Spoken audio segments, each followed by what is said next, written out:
Bueno, como decía Perón, se me presentó un imponderable.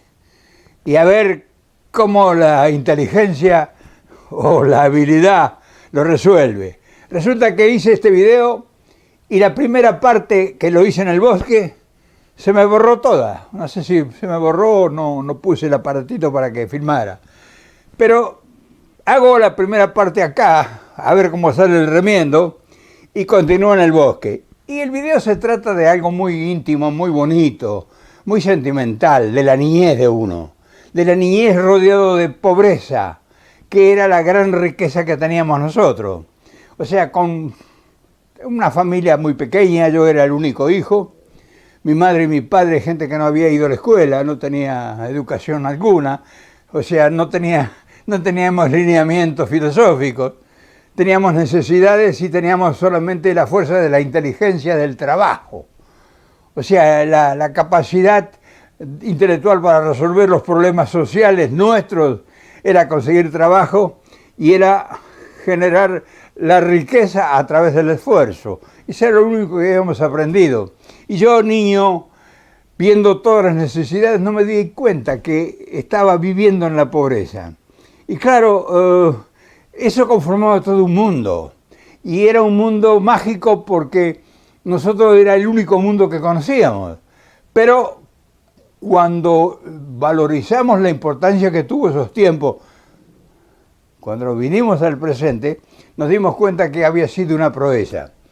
Y esa proeza tiene detalles extraordinariamente pequeños, ínfimos, secretos, pero sublimes, porque es el esfuerzo de resolver la problemática social a través del esfuerzo propio, sin esperar que alguien venga como el maná o la providencia a resolver tus problemas.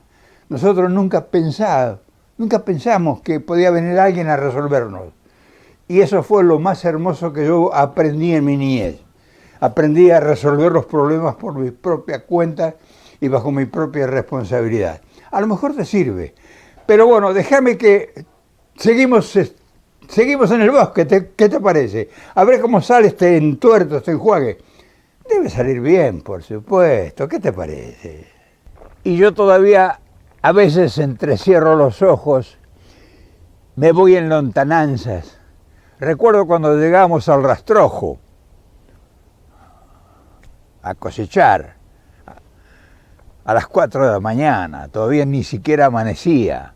Estábamos en pie desde las 3:30 de la mañana, con ese empuje extraordinario que tenía mi madre de trabajar, porque la única verdad absoluta que había en la familia era el trabajo. Era el tratar de buscar el sustento y el recurso valiéndose por los propios valores que uno sustentaba. O sea, nosotros no esperábamos ni soñábamos, ni siquiera llegamos a pensar que alguien nos iba a ayudar. Nosotros sabíamos que la grandeza de nuestras soluciones estaba en el esfuerzo intrínseco de cada uno de nosotros. O sea, la pobreza era tan generalizada que estaba asumida de tal manera de que no había otro límite, no había otro imaginable.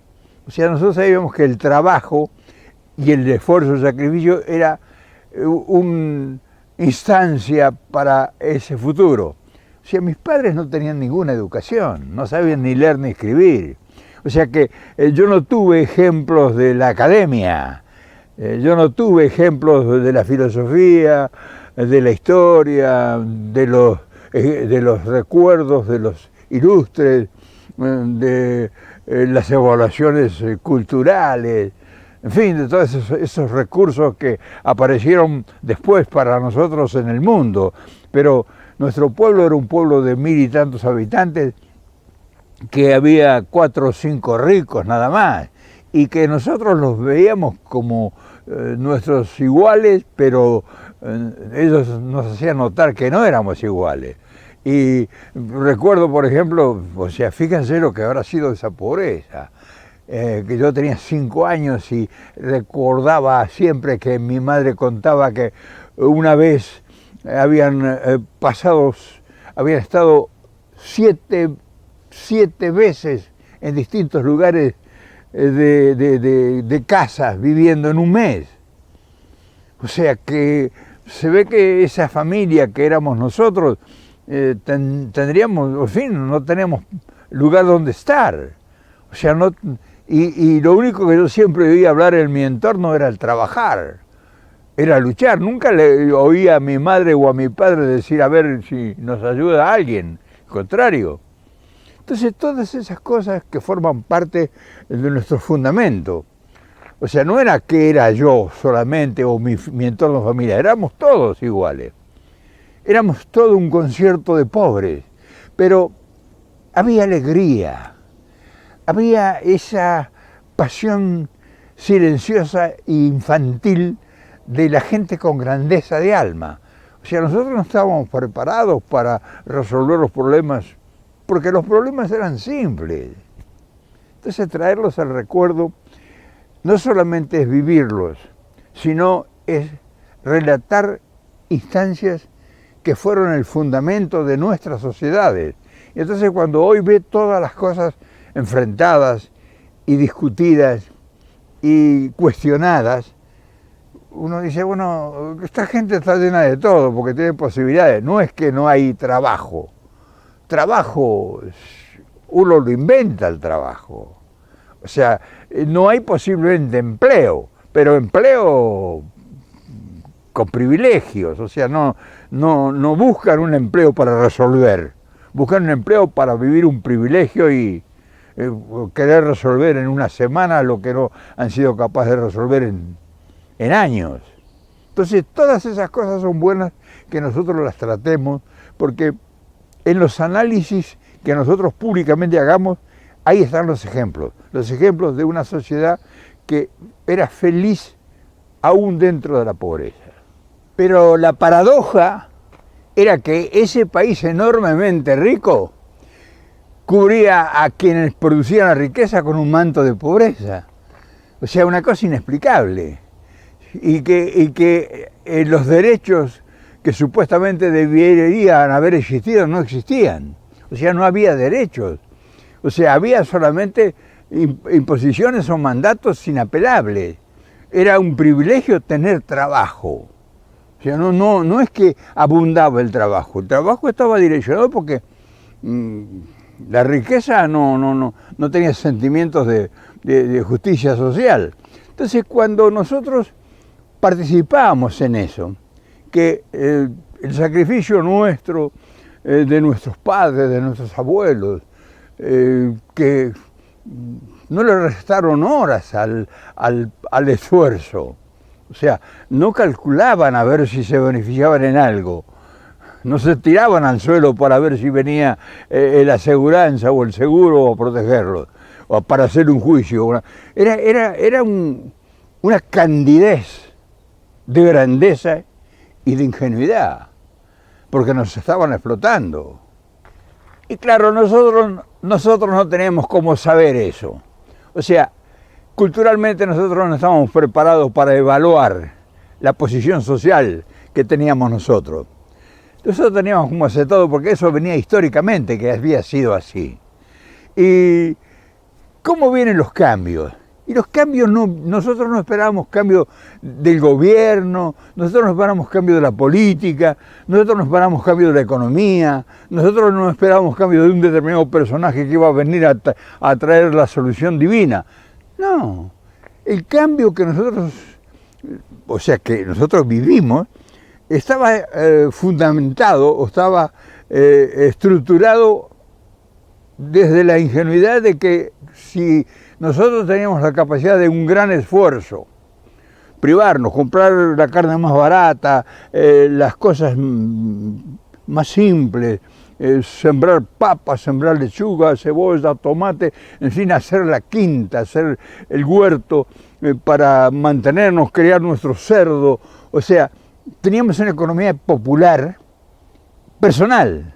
O sea, nosotros no disponíamos de ningún proyecto de plan social de ninguna especie, ni siquiera ningún planeamiento a nivel estatal que pudiera sugerirnos qué debíamos hacer para sobrevivir. O sea, estaba incorporada en nosotros. O sea, toda familia de de esta gente pobre que éramos, tenía su economía personal. O sea, todo el mundo tenía sus gallinas, todo el mundo tenía sus nidadas de huevos, tenía sus perros, sus patos, sus cerdos, sus vacas, y algunos podían tener una vaquita o algo, y hacía sus propios quesos y hacía sus fideos, y era todo parte de la economía que sustentaba a la familia. No descansaba en las ideas o en las decisiones de la política. O sea, nosotros no teníamos esa visión. Nosotros sabíamos que ni el gobierno, o sea, el gobierno era una entelequia que estaba allá, pero no tenía nada que ver con nosotros.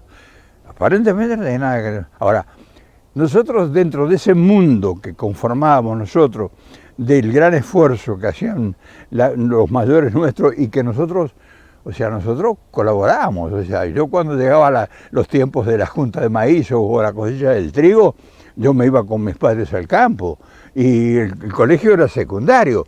O sea, ¿a dónde me dejaban a mí?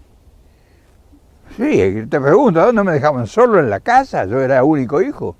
O los que tenían 2 o 3 niños los iban a dejar solo en la casa, y se iban a ir los padres desde las 3 de la mañana hasta las 8 o 9 de la noche al campo. ¿Y qué pasaba?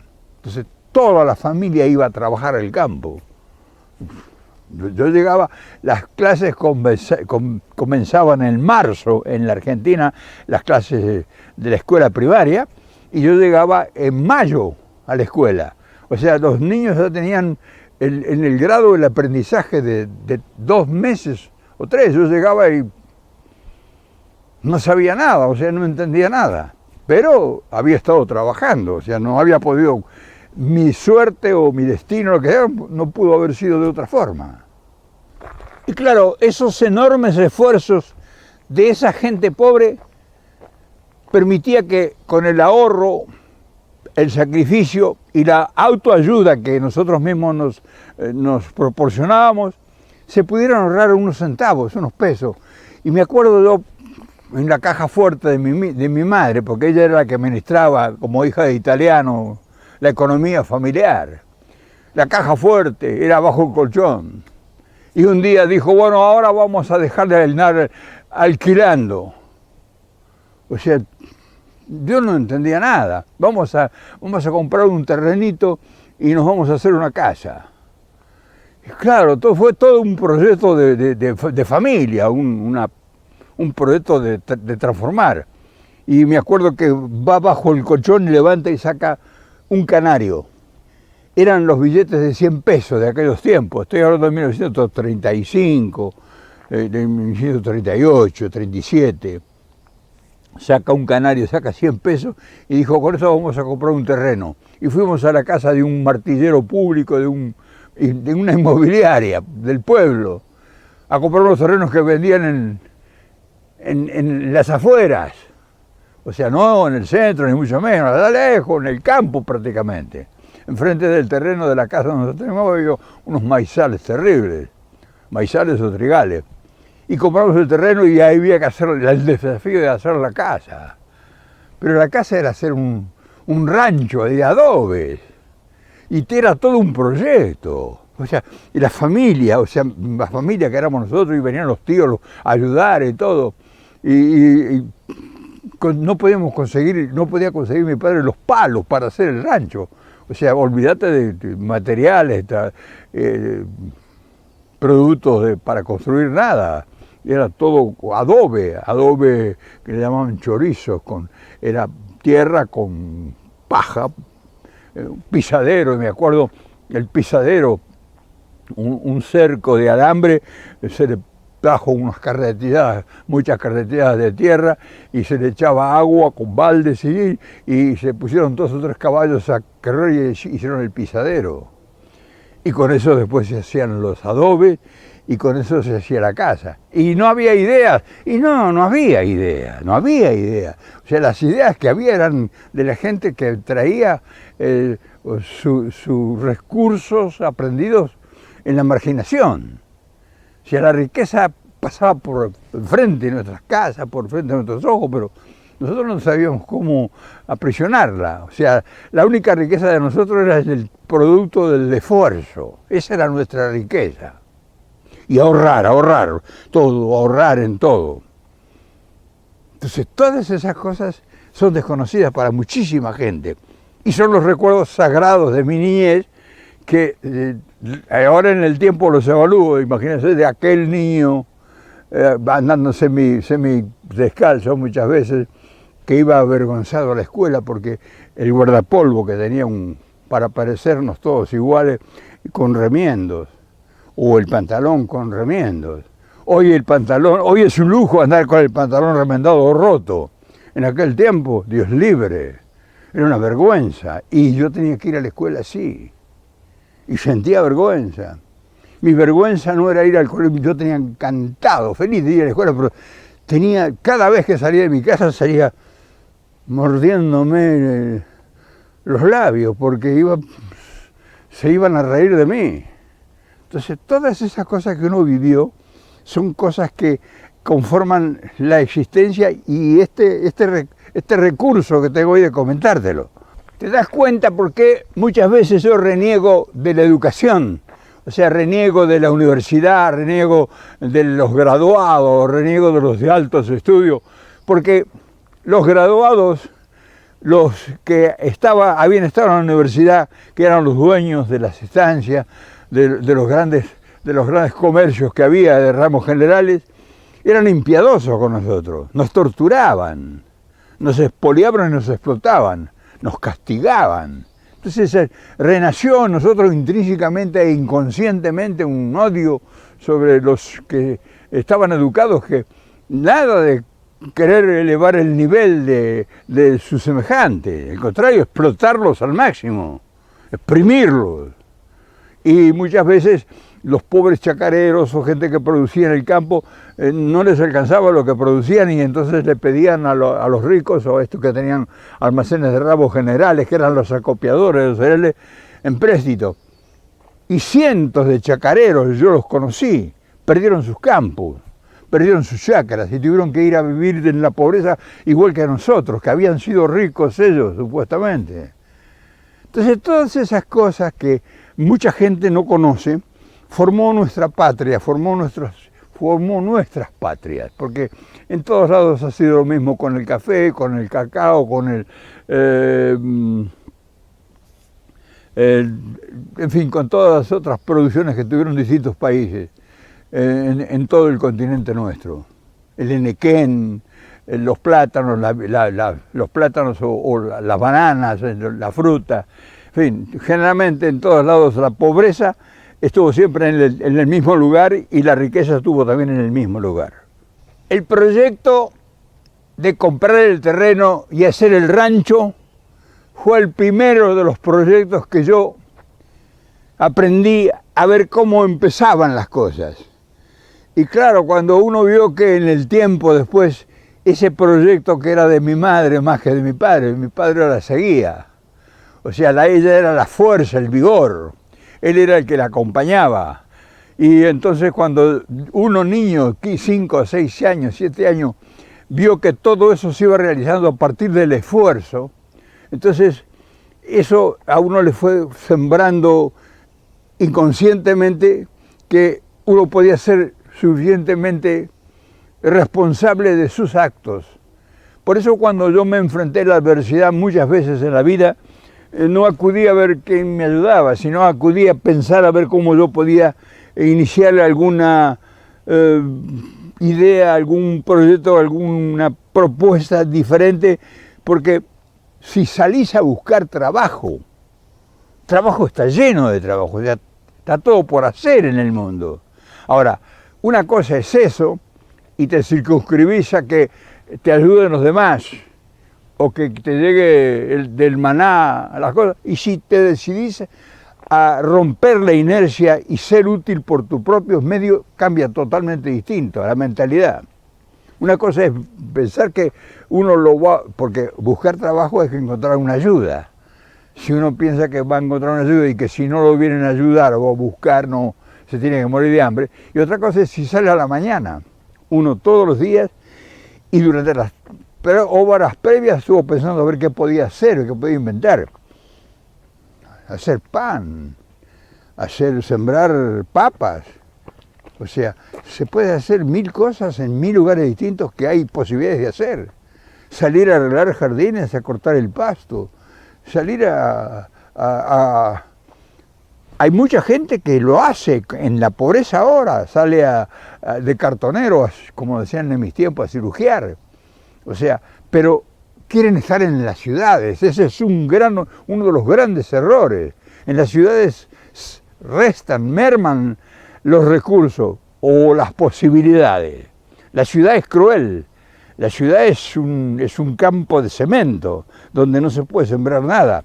Por eso, cuando te sientas agobiado y que veas que el problema te sobrepasa y que no te la tienes que desquitar con los que te rodean, porque los que te rodean te creen a ti como el que puede sacarlos adelante. No son tus enemigos, tus hijos y tu mujer que te reclaman.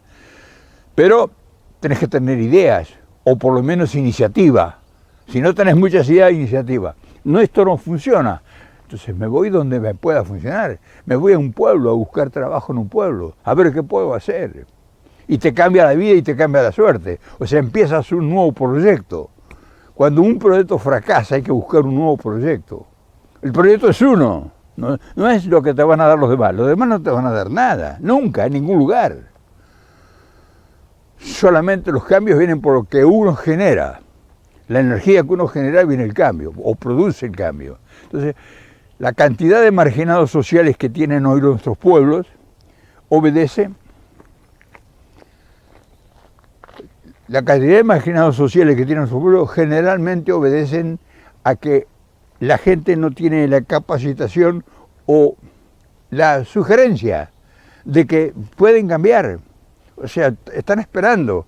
Eso es un error, estar esperando que el gobierno, que la providencia o Dios llegue con un milagro. Los milagros no existen. No existen, no hay milagro.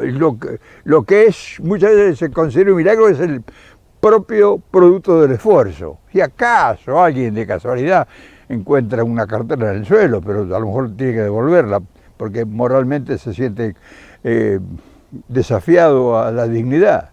Entonces, yo quería hoy conversar de esas cosas porque de estas cosas generalmente nadie conversa. O sea, nadie nunca fue pobre, todos fueron ricos, todos nacieron ricos.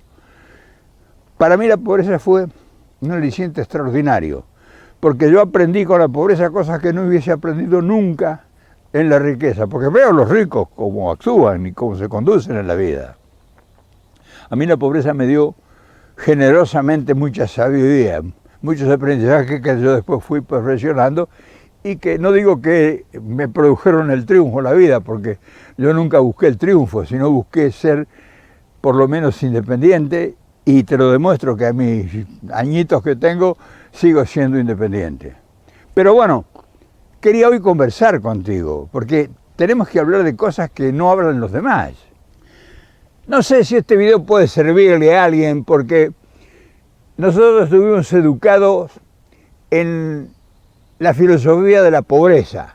O sea, nosotros sabíamos que éramos pobres y sabíamos que nadie nos iba a ayudar. O sea, nosotros asumimos que la única solución estaba en nuestras propias manos y bajo nuestras propias decisiones. Y mi madre, que no sabía ni leer ni escribir, fue la que mi madre y mi padre juntos fueron los que se dieron cuenta de que se podían hacer las cosas. Y todas esas modestas cosas que te he contado, que sería para muchos para burlarse, fueron la grandeza de nuestra felicidad. O sea, nosotros sufrimos la pobreza sin sufrirla. Entonces, cuando yo traslado aquellos tiempos con los problemas sociales y culturales de las sociedades modernas que hoy pueblan los arrabales de nuestras ciudades, pienso que a lo mejor está equivocado el procedimiento y que quienes son los dirigentes o los líderes políticos y sociales no están en capacidad de liderar ningún movimiento social y mucho menos aglutinar gente para resolver los problemas, porque no hablan de generar riqueza, hablan de ver cómo pueden recibir los beneficios gratuitamente y nunca van a resolver sus problemas sociales ni sus problemas de conciencia, porque están esperando un milagro, o sea, están esperando que les mientan y les sigan mintiendo. Hoy te quería dejar este testimonio, no sé si te sirve o si le sirve a alguien, pero es parte de las historias que hacen que sigamos luchando. Por esa razón, a veces no entregamos el estandarte, porque sabemos que siempre hay cosas que pueden ser útiles a alguien, aunque aparentemente nadie necesita nada. Mañana nos volvemos a ver, por supuesto.